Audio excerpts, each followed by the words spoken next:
പറപ്പൂക്കര പുതുക്കാട് പഞ്ചായത്തുകളെ ബന്ധിപ്പിച്ച് നിർമ്മിച്ച Panthalloor Kundukadavu Kanathodu regulator come ബ്രിഡ്ജിന്റെ അനുബന്ധ നിർമ്മാണ പ്രവർത്തനങ്ങൾ വിലയിരുത്തുന്നതിനായി കെ രാമചന്ദ്രൻ എംഎൽഎയുടെ നേതൃത്വത്തിൽ ജനപ്രതിനിധികളും ഉദ്യോഗസ്ഥരും സ്ഥലം സന്ദർശിച്ചു. ജനങ്ങളെ തെറ്റിദ്ധരിപ്പിക്കുന്ന തരത്തിൽ പ്രചാരണം നടത്തുന്നത് വികസന പ്രവർത്തനങ്ങളെ തടയാൻ ലക്ഷ്യമിട്ടുകൊണ്ടാണെന്ന് എംഎൽഎ പറഞ്ഞു. നിർമ്മാണ പ്രവർത്തനങ്ങളിൽ അശാസ്ത്രീയതയും അപാകതകളുമുണ്ടെന്ന് ആരോപണമുയർന്ന സാഹചര്യത്തിലാണ് എംഎൽഎയും ജനപ്രതിനിധികളും ഉദ്യോഗസ്ഥർക്കൊപ്പം കുണ്ടുകടവിലെത്തിയത്. നിർമ്മാണ പ്രവർത്തനങ്ങളിൽ അശാസ്ത്രീയതയും അപാകതയും ഉണ്ടെന്ന ആരോപണം രാഷ്ട്രീയ പ്രേരിതവും വികസനം തടസ്സപ്പെടുത്താൻ ലക്ഷ്യം വെച്ചുള്ളതുമാണെന്ന് കെ രാമചന്ദ്രൻ എംഎൽഎ പറഞ്ഞു. സംസ്ഥാന സർക്കാർ, ശ്രീ പിണറായി വിജയന്റെ നേതൃത്വത്തിലുള്ള സർക്കാർ, LDF സർക്കാർ 29 കോടി രൂപയാണ് അനുവദിച്ചത്. 2 ഘട്ടങ്ങളിലായിട്ട്, 2 ഫേസായിട്ട്. റെഗുലേറ്റർ കം ബ്രിഡ്ജിൻ്റെ 23 കോടി രൂപയുടെ പണി പൂർത്തീകരിച്ചു കഴിഞ്ഞു. അത് ഉദ്ഘാടനത്തിന് സജ്ജമാണ്. 2ാം ഫേസ് പണി അവിടെ ആരംഭിച്ചിരിക്കുകയാണ്.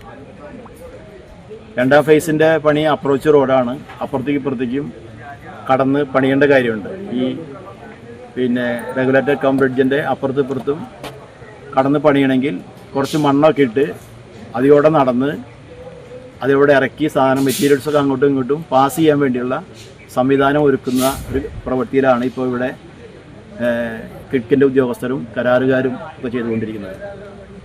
1ാം ഘട്ട നിർമ്മാണം പൂർത്തീകരിച്ച് ഫസ്റ്റ് ഫേസിൻ്റെ നിർമ്മാണം പൂർത്തീകരിച്ചതാണ്. അതിൻ്റെ ഉദ്ഘാടനം ഏത് സമയത്തും ചെയ്യാൻ കഴിയാവുന്നതാണ്. പക്ഷേ ഞങ്ങൾ ഉദ്ഘാടനത്തിൻ്റെ ഡേറ്റ് ഇതുവരെ നിശ്ചയിച്ചിട്ടില്ല.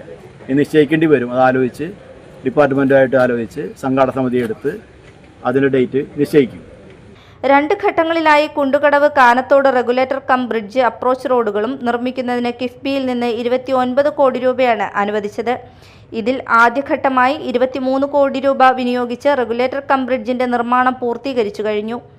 2ാം ഘട്ടമായി അപ്രോച്ച് റോഡുകളുടെ നിർമ്മാണത്തിനുള്ള പ്രാരംഭ പ്രവൃത്തിയാണ് ഇപ്പോൾ നടന്നുവരുന്നത്. പാലത്തിന്റെ അപ്പുറത്തേക്ക് അപ്രോച്ച് റോഡ് പണിക്കായി സാമഗ്രികൾ കൊണ്ടുപോകുന്നതിന് മണ്ണിട്ട് സൗകര്യമൊരുക്കിക്കൊണ്ടിരിക്കുകയാണ്.